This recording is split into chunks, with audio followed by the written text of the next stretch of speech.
I have a confession to make.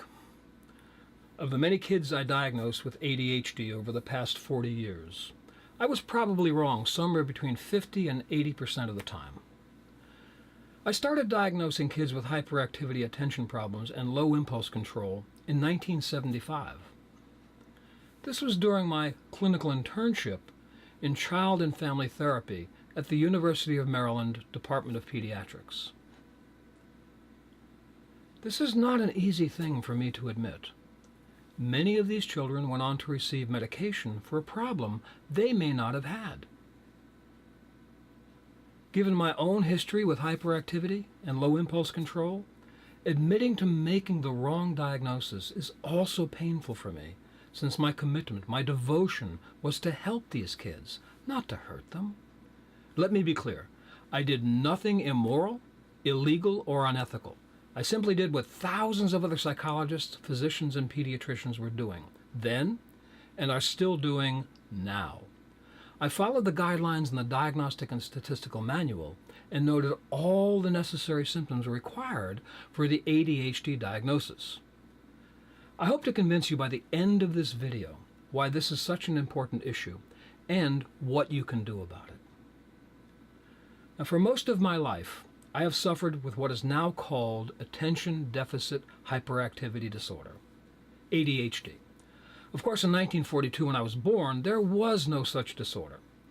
However, as a clinical psychologist trained in child and family therapy, I can now look back with more understanding as to why I was a bedwetter, why I had so much conflict with my parents, why school was such a challenge, why I was left back in the 6th grade, why I dropped out of high school, why I lost my driver's license, and why I got in trouble with the law, all before my teenage years were over.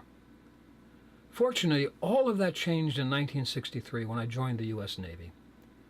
I finally found a place where the rules were clear, the consequences for breaking the rules were almost immediate. Now, here I am, over 50 years later, having honorably served my country with 2 combat tours in Vietnam, graduated with highest honors in psychology from the University of California at Santa Cruz, attained a doctoral degree in psychology from Stanford University, and most importantly, have helped thousands of adults and children live a more effective and peaceful life. I returned from active duty in 1967 with memories of Vietnam still in my head. I was also starting community college as a high school dropout with an extremely slow reading speed. To say I was stressed would be an understatement. And then I discovered transcendental meditation. Meditation not only helped me to de-stress and calm my mind, I also became more sensitive to how my thoughts, actions, and emotions affected my health. So naturally, during my undergraduate, graduate, and postgraduate studies in psychology, I developed an interest in health and healing. In 1979, my father died from heart disease at age 64.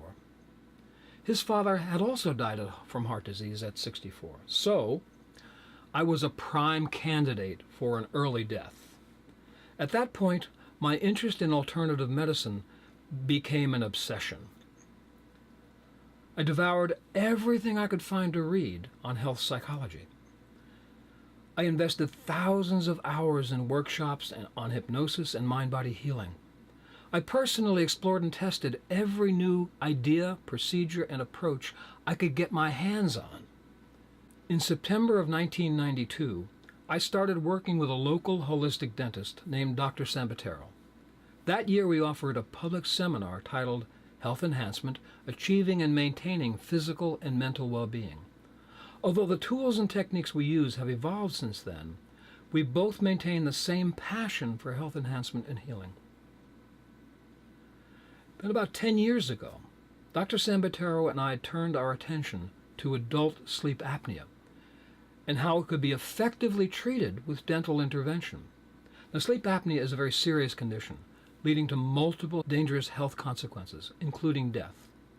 While we were developing the dental program, we wondered what the origins of this disease were and if there was anything that could be done to prevent it.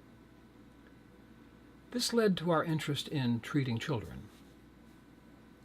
Then about 2 years ago, we came across a pivotal 7-year study of 11,000 children by Dr. Karen Bonuck.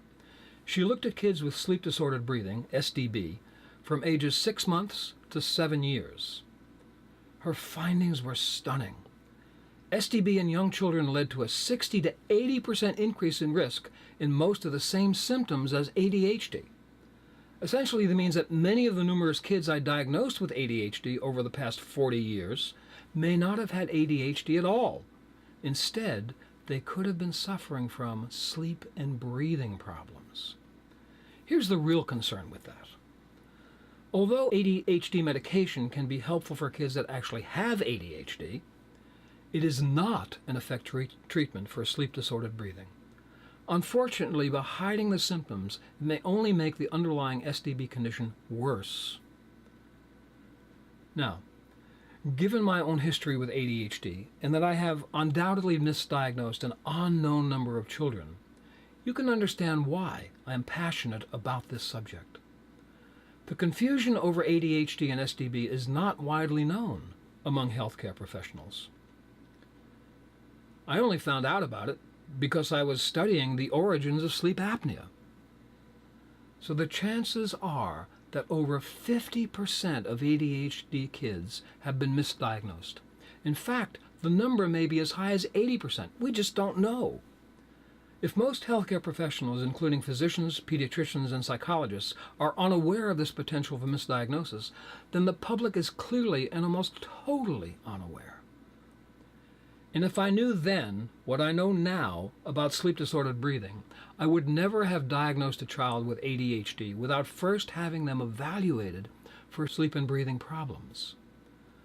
Dr. Sambatero and I are committed to do whatever it takes to bring this information to every parent and every child we can reach. Understand there are effective drug-free treatments for SDB. There are also fairly inexpensive and relatively easy preliminary tests to determine if your child has a sleep and breathing problem. This is why we have created our Effortless Sleep program, and why we invite you to come join us in our efforts to bring this to the attention of every parent. Thank you for watching, and I sincerely hope you can join us in this effort.